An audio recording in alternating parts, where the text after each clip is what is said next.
6일 지방선거 상황실, 오늘은 강남구 차례입니다. 엄정규 기자 나왔습니다. 엄 기자. 네.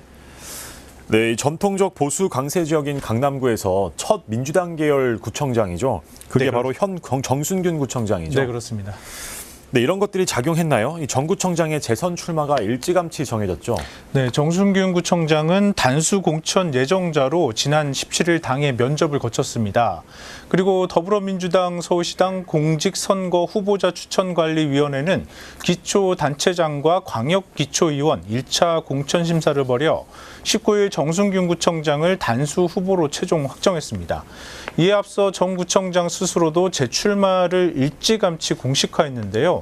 지난달 중순 언론 인터뷰를 통해 지난 임기 동안 국민과의 약속을 지켰는지에 대한 평가가 이번 지방선거라며 민선 7기 동안 마무리 못한 사업들을 재선을 통해 마무리하고 싶다고 밝혔습니다.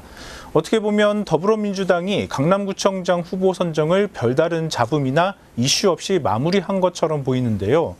이는 지난 대선에서 강남구민의 민심이 다시 한번 보수 쪽으로 기움에 따라 별다른 당내 경쟁자도 없을 뿐더러 후보 경쟁력 부분에서 현직 프리미엄을 갖고 있는 정순균 구청장이 가장 유리할 거란 판단을 내린 것으로 보입니다.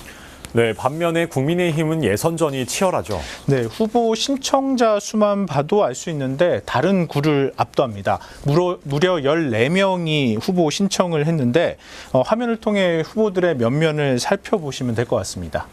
네, 한 화면에 다 담을 수 없을 정도네요. 네, 그렇죠. 국민의힘은 조만간 신청자 중 3, 4명을 추릴 예정입니다. 말 그대로 첫 번째 옥석 가리기인데요.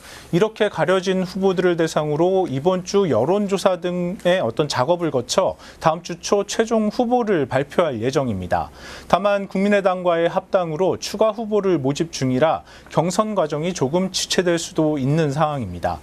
예비후보 등록 현황을 좀 더 전해드리면 양 정당뿐만 아니라 한 명의 무소속 후보도 이름을 올렸습니다. 경선 최종 후보자들이 결정되면 인터뷰 등을 통해 후보자들의 출마의 변과 주요 공약 등 짚어드리겠습니다. 네, 이번 선거에서 강남구의 이슈 잠깐 살펴보죠. 누가 뭐래도 재건축 문제죠. 네, 강남하면 재건축 문제를 빼놓을 수 없겠죠. 거의 대부분의 출마 예정자와 예비 후보자들이 재건축과 재개발 추진을 1순위 공약으로 꼽고 있습니다.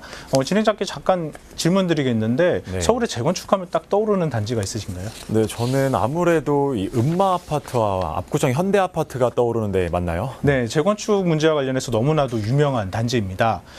재건축이 추진된 지 너무 오래된 단지라 재건축 규제의 대표격으로 인식되는 곳이기도 한데요.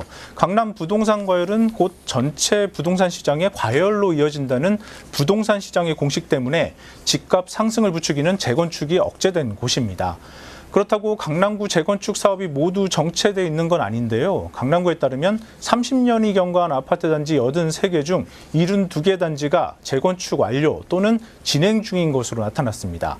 하지만 압구정 그리고 음마 아파트의 경우 구조 안전 문제와 열악한 시설에 대한 문제가 있어 강남구 내에서는 재건축이 신속히 진행돼야 할 단지로 인식되고 있습니다. 그리고 여기에 지지부진한 구룡마을 재개발 문제 역시 강남 유권자의 관심사입니다. 네, 다음 시간에는 부동산 문제뿐만 아니라 다양한 공약이 있을 텐데요. 그건 다음 시간에 짚어주시죠. 엄정규 기자 수고했습니다.